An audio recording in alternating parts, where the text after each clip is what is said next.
নমস্কাৰ মৰমৰ ছাত্ৰ ছাত্ৰীসকল, আজি মই আগন্তুক হাইস্কুল শিক্ষান্ত পৰীক্ষা 2023 বৰ্ষত স্থানাংক জ্যামিতিৰ পৰা আহিবলগীয়া অতি প্ৰয়োজনীয় প্ৰশ্ন কিছু আলোচনা কৰিবলৈ ওলাইছোঁ। প্ৰথম প্ৰশ্নটো আহিছিল 1,0 আৰু -1,0 বিন্দু দুটাৰ মাজৰ দূৰত্ব হ'ল A দিয়া আছিল 0, B দিয়া আছিল √2, C দিয়া আছিল 1, D দিয়া আছিল কিমান 2। আৰু এই প্ৰশ্নটো আহিছিল হাইস্কুল শিক্ষান্ত পৰীক্ষা 2015 বৰ্ষত। আৰু এই প্ৰশ্নটো কৰাৰ আগে আমি কি দুটা বিন্দুৰ মাজৰ দূৰত্বৰ সূত্ৰটো আমাৰ মনত থাকিব লাগিল। যে দুটা বিন্দুৰ মাজৰ সূত্ৰটো আমাৰ কি আছিল? A আৰু B যদি দুটা বিন্দু হয় আৰু A বিন্দু ধৰা হ'ল স্থানাংক x1 আৰু y1। ঠিক তেনেদৰে B বিন্দুৰ স্থানাংকটো যদি x2 আৰু y2 হয়, তেতিয়াহ'লে A আৰু Bৰ মাজৰ দূৰত্বটো কি আছিল? যে B বিন্দুৰ সদায় আমাৰ কি হয়? B বিন্দু অৰ্থাৎ বাওঁ চাইডৰ কি হয়? যিটো বিন্দু আছিল এই বিন্দুটোৰ x স্থানাংক কিমান আছে? x2। তাৰপিছত A বিন্দুৰ x স্থানাংক কিমান? x1 হ'ল কি হয়? স্কোৱাৰ প্লাছ B বিন্দুৰ y স্থানাংক কিমান? y2 মাইনাছ y1 কি হয়? Whole square. এতিয়া আমাক প্ৰশ্নটোত কি দিয়া আছে? 1,0 আৰু কি দিয়া আছিল? -1,0। গতিকে এই বিন্দু দুটাৰ দূৰত্ব উলিয়াব লাগিলে আমি কি কৰিব লাগিব? ইয়াৰ পৰা আমি কি পাম? প্ৰথমতে আমাৰ যিটো ৰাইট চাইডে আছে সেই বিন্দুটোৰ প্ৰথম স্থানাংক কি আছে? -1। ঠিক লেফ্ট চাইডত কি আছে? 1 আছে, গতিকে সূত্ৰৰ পৰা কি আহিল? মাইনাছ আহিল, হোল স্কোৱাৰ। ঠিক তেনেদৰে y স্থানাংক কি আছে? দুয়োটাতে 0, 0 আছে। 0 স্কোৱাৰ ইকুৱেল টু 0 হ'ব। ইয়াৰ পৰা আমি কি পাম? -1 লগ লাগি কি হ'ব? -2 হোল স্কোৱাৰ। আৰু এইপিনে 0 হ'লে 0 স্কোৱাৰ। গতিকে √2 স্কোৱাৰ ইকুৱেল টু কিমান? 4 হ'ল। আকৌ আমি জানো যে √4 ইকুৱেল টু কি হয় আমাৰ? 2। গতিকে ইয়াৰ পৰা আমি কি গম পালো? যে 1 নম্বৰৰ প্ৰশ্নোত্তৰ উত্তৰটো কি হ'ব? D নম্বৰ, অৰ্থাৎ 2 হ'ব। যে 1,0 আৰু -1,0 এই বিন্দু দুটাৰ মাজৰ দূৰত্ব কিমান হ'ব? 2। আৰু 2 নম্বৰ প্ৰশ্নটো হ'ল -6,5 আৰু -2,3 বিন্দু সংযোগী ৰেখাখণ্ডৰ মধ্যবিন্দুটো কি দিয়া আছে? n/3,4 হ'লে এৰ মান হ'ব A দিয়া আছে -4, B দিয়া আছে -12, C দিয়া আছে 12, D দিয়া আছে -6। আৰু এই প্ৰশ্নটো আহিছিল হাইস্কুল শিক্ষান্ত পৰীক্ষাৰ 2016 বৰ্ষত। 2 নম্বৰৰ প্ৰশ্নটোৰ কাৰণে আমি কি মধ্যবিন্দুৰ স্থানাংক কিদৰে উলিয়াই এই সূত্ৰটো আমি ক'বলৈ ওলাইছোঁ। ধৰা হ'ল A আৰু B দুটা বিন্দু। আৰু এই বিন্দু দুটাৰ মধ্যবিন্দু ধৰা হ'ল আমাৰ কি? C বিন্দু। আৰু A বিন্দুৰ স্থানাংক যদি x1, y1, ঠিক তেনেদৰে B বিন্দুৰ স্থানাংক যদি x2 আৰু y2 হয়, তেতিয়াহ'লে আমাৰ কি আছিল? সূত্ৰমতে C বিন্দুৰ স্থানাংক, C বিন্দুৰ কি? স্থানাংক। অৰ্থাৎ C টো কি? A আৰু Bৰ মধ্যবিন্দু। C বিন্দুৰ স্থানাংকটো কি আছিল আমাৰ? x1 প্লাছ x2 ডিভাইডেড বাই 2, y1 প্লাছ y2 ডিভাইডেড বাই আমাৰ কি আছিল? 2 আছিল। এইটো আছিল মধ্যবিন্দুৰ স্থানাংক উলিওৱা সূত্ৰ। A দিয়া আছিল এইটো x1, y1, B স্থানাংক দিয়া আছে x2, y2 আৰু C বিন্দুৰ স্থানাংক মানে কি? মধ্যবিন্দুৰ স্থানাংক। আমাৰ প্ৰশ্নটোত কি দিয়া আছে? মধ্যবিন্দুৰ স্থানাংক। মধ্যবিন্দুৰ স্থানাংকটো কি দিয়া আছে আমাক? প্ৰশ্নটোত n/3,4 আৰু বিন্দু দুটা আমাক কি বুলি দিয়া আছিল? -6 এটা আৰু কি দিয়া আছিল? 5 আৰু কি দিয়া আছিল? -2 আৰু 3 দিয়া আছিল। গতিকে ইয়াৰ পৰা আমি কি পাওঁ? xৰ স্থানাংক কি আছে? xৰ স্থানাংক -6 আৰু এইপিনে কি আছে? -2 দিয়া আছে। ডিভাইডেড বাই 2 আহিব। ঠিক তেনেদৰে এইপিনে আমাৰ কি হ'ব? 5 দিয়া আছে আৰু এইপিনে কি আছে? -3 ডিভাইডেড বাই আমাৰ কি হ'ব? 2। যিহেতুকে C বিন্দুৰ স্থানাংক এই বিন্দুটোৰ স্থানাংক এই স্থানাংকৰ সমান, গতিকে এই প্ৰথম স্থানাংকটো প্ৰথম স্থানাংকৰ সমান হ'ব। অৰ্থাৎ কি হ'ব? n/3, ইয়াৰ পৰা আমি কি পাম? n/3 ইকুৱেল টু ইয়াৰ পৰা আমি কি 6 যোগ 2 আমাৰ লগ লাগি কি হ'ব মাইনাছ 8 ডিভাইডেড বাই 2 হৈ যাব। ইয়াৰ পৰা আমি কি পাম 2ৰে কেইবাৰ যাব 8ক 4বাৰ লাগিব। গতিকে ইয়াৰ পৰা আমি কি পাম n ইকুৱেল টু 4 3 গুণ আমাৰ কি হ'ব -12 হৈ যাব আমাৰ। গতিকে আমাৰ 2 নম্বৰ প্ৰশ্নটোৰ শুদ্ধ উত্তৰটো কি হ'ব বি নম্বৰ অৰ্থাৎ -12। 3 নম্বৰ প্ৰশ্নটো x অক্ষৰ পৰা P 2 3 বিন্দুটোৰ দূৰত্ব হ'ল A দি আছে 2, B দি আছে 5, C দি আছে 1 আৰু D দি আছে কিমান 3। আৰু এই প্ৰশ্নটো আহিছিল HSLC 2017 বৰ্ষত প্ৰশ্নটো আহিছিল। যদি আমি x অক্ষ বুলি কওঁ তেতিয়াহ'লে কাৰ মান আহিব আমাৰ y মান আহিব। গতিকে আমাৰ ইয়াত কি আছে যিহেতুকে y কি আছে y স্থানাংক 3 আছে। গতিকে ইয়াৰ শুদ্ধ উত্তৰটো কি হ'ব D অৰ্থাৎ 3 হ'ব। 4 নম্বৰ প্ৰশ্নটো আহিছিল 1,0 আৰু 0,1 বিন্দু দুটাৰ মাজৰ দূৰত্ব A দি আছে 2, B দি আছে √2, C দি আছে 1 আৰু D দি আছে কিমান 0। আৰু এই প্ৰশ্নটো আহিছিল হাইস্কুল শিক্ষান্ত পৰীক্ষা 2018 বৰ্ষত। আগৰ আমাৰ 1 নম্বৰ প্ৰশ্নটোৰ দৰে আমি কি কৰিম 1,0 আৰু 0,1 বিন্দুৰ মাজৰ দূৰত্ব আমাৰ কি আছিল এইপিনে কি আছে 0 - 1 হোল স্কোৱাৰ অৰ্থাৎ ৰাইট চাইডৰ বিন্দুটোৰ কি হয় x স্থানাংক 0 আছে আৰু লেফ্ট চাইডৰ কি আছে x স্থানাংক 1 আছে। তাৰপিছত কি আহিল প্লাছ আহিল এইপিনে কি আছে ৰাইট চাইডৰ y স্থানাংকটো 1 মাইনাছ এইপিনে আৰু লেফ্ট চাইডৰ স্থানাংক কি আছে 0 আছে হোল স্কোৱাৰ। ইয়াৰ পৰা আমি কি পাম -1 স্কোৱাৰ পাম আৰু এইপিনে কি হ'ব 1 square. 1 square equal to -1 square equal to 1 আৰু 1 এইপিনে কি পাম √2। গতিকে 1,0 আৰু 0,1ৰ মাজৰ দূৰত্ব কিমান হ'ব √2 হ'ব শুদ্ধ উত্তৰ অৰ্থাৎ বি নম্বৰটো কি হ'ব 4 নম্বৰ প্ৰশ্নটোৰ শুদ্ধ উত্তৰ। 5 নম্বৰ প্ৰশ্নটো 0,0 আৰু -8,6 বিন্দু দুটাৰ মাজৰ দূৰত্ব হ'ল A দি আছে 10, B দি আছে 8, C দি আছে 6, D দি আছে 2 আৰু এই প্ৰশ্নটো আহিছিল হাইস্কুল শিক্ষান্ত পৰীক্ষা 2019 বৰ্ষত।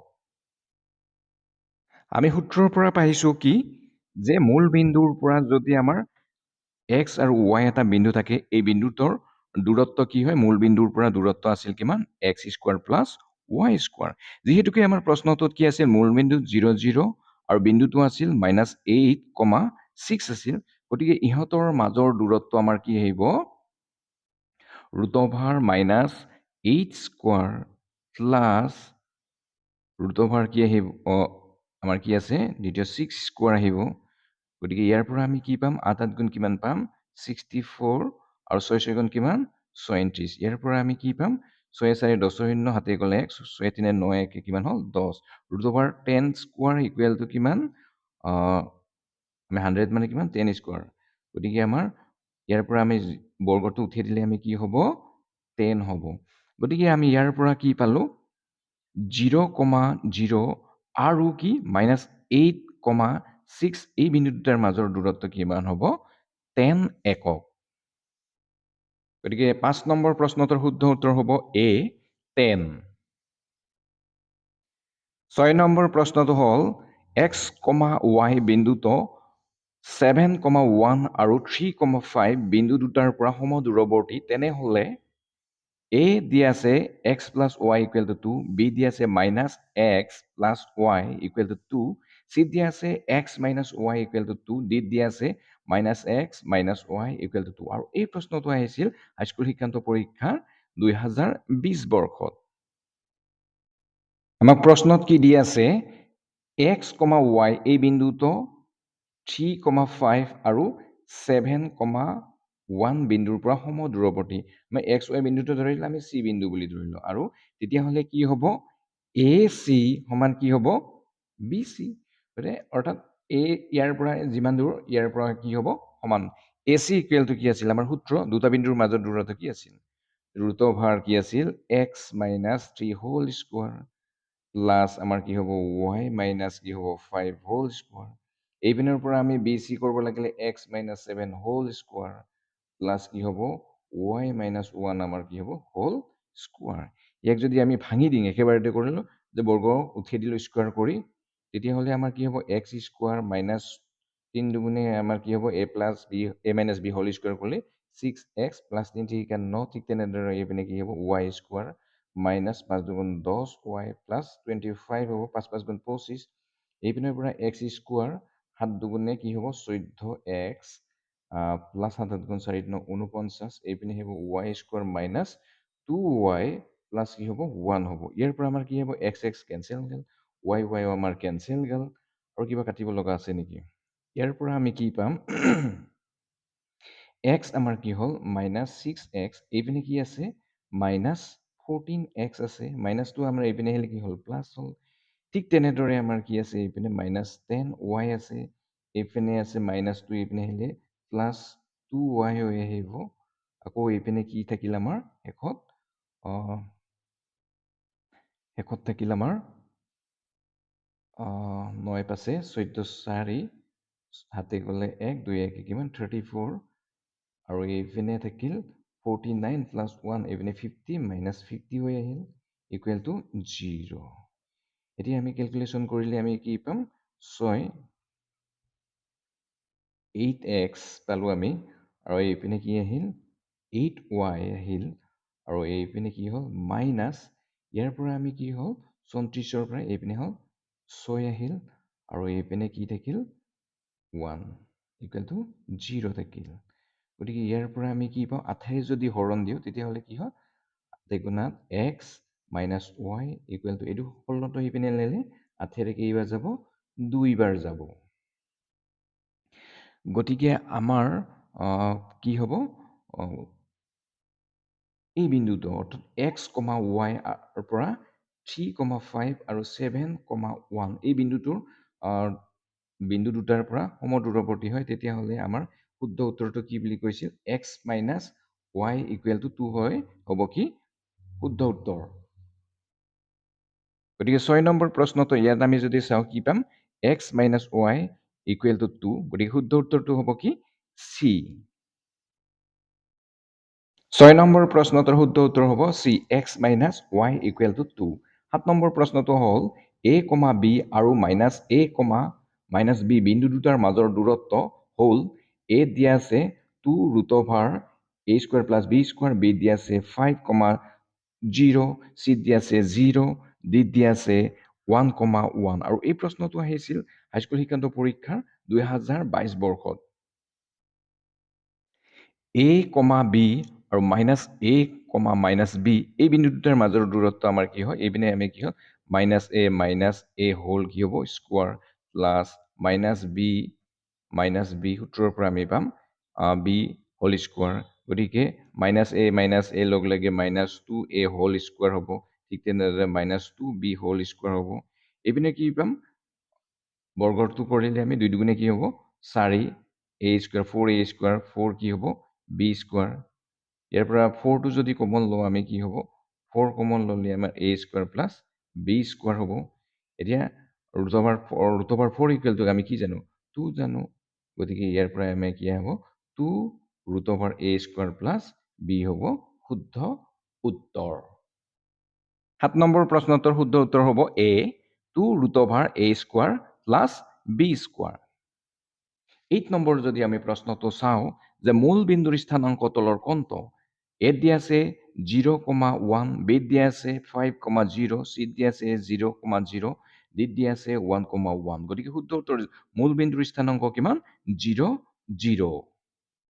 9 নম্বৰ প্ৰশ্নটো আহিছিল y অক্ষত থকা আৰু x অক্ষৰ 5 একক ঋণাত্মক দিশত থকা বিন্দুটোৰ স্থানাংক a দিয়া আছে 0,5, b দিয়া আছে 5,0, c দিয়া আছে 0,-5, d দিয়া আছে -5,0, আৰু ইয়াৰ শুদ্ধ উত্তৰটো হ'ব c 0,-5।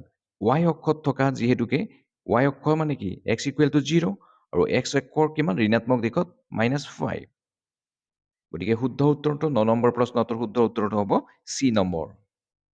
10 নম্বৰ প্ৰশ্নটো আহিছিল 0,6 বিন্দুটো থাকিব a দিয়া আছে প্ৰথম চকত, বিত দিয়া আছে y অক্ষত, চিত দিয়া আছে x অক্ষত, ডিত দিয়া আছে দ্বিতীয় চকত। আৰু ইয়াৰ শুদ্ধ উত্তৰটো হ'ব y অক্ষত, যিহেতুকে xৰ মানটো কি আছে? 0 আছে, গতিকে এই বিন্দুটো কোনটো অক্ষত থাকিব? y অক্ষত। চ' ৰাইট এনচাৰ ইকুৱেল টু কি হ'ব? বি। 11 নম্বৰ প্ৰশ্নত আহিছিল মূল বিন্দুৰ পৰা 0,-4 বিন্দুটোলৈ দূৰত্ব a দিয়া আছে 4 একক, b দিয়া আছে উলিয়াব নোৱাৰি, c দিয়া আছে -4 একক আৰু d দিয়া আছে 0 একক। আৰু ইয়াৰ শুদ্ধ উত্তৰটো হ'ব 4 একক। কেনেকৈ 4 একক হয় তাক দেখুৱাবলৈ ওলাইছো। যিহেতুকে এই বিন্দুটো 0,-4 বিন্দুটো ক'ৰ পৰা? মূল বিন্দুৰ দূৰত্ব কি আছিল? ইয়াৰ স্থানাংক অৰ্থাৎ 0 স্কুৱেৰ হ'লে, গতিকে -4 স্কুৱেৰ আমি হ'ব মূল বিন্দুৰ পৰা এই বিন্দুটো 0 হ'লে 0 স্কুৱেৰ ইকুৱেল টু কিমান? 0 হয়। আৰু -4 স্কুৱেৰ ইকুৱেল টু কিমান? 16। গতিকে ইয়াৰ পৰা √16 ইকুৱেল টু কি পাওঁ আমি? 4 পাওঁ। চ' আমাৰ 0,-4 মূল বিন্দুৰ পৰা দূৰত্ব কিমান হ'ব? 4 একক। গতিকে 11 নম্বৰ প্ৰশ্নৰ শুদ্ধ উত্তৰটো হ'ব A 4 একক। 12 নম্বৰ প্ৰশ্নটো আহিছিল তলৰ কোনটো বিন্দু মূল বিন্দুৰ পৰা আটাইতকৈ ওচৰত আছে? A দিয়া আছে 0,6, B দিয়া আছে -8,0, C দিয়া আছে -3, -4, D দিয়া আছে 7,0। আৰু ইয়াক কি দিয়া আছে? প্ৰশ্নটো দিয়া আছিল যে মূল বিন্দুৰ পৰা আটাইতকৈ ওচৰত থকা বিন্দুটো আমাৰ কি হ'ব? -3, কি হ'ব? 4, অৰ্থাৎ C নম্বৰ হ'ব ইয়াৰ শুদ্ধ উত্তৰ। 13 নম্বৰটো মূল বিন্দুৰ পৰা B একক দূৰত্বত x অক্ষৰ ওপৰত বিন্দু এটাৰ স্থানাংক কিমান? মূল বিন্দুৰ পৰা B একক দূৰত্ব x অক্ষৰ ওপৰত বিন্দু এটাৰ স্থানাংক x অক্ষৰ ওপৰত। গতিকে আমাৰ xৰ কিমান হ'ব? ইয়াৰ শুদ্ধ উত্তৰটো হ'ব b, 0। B নম্বৰ হ'ব ইয়াৰ শুদ্ধ উত্তৰ। 14 নম্বৰ প্ৰশ্নটো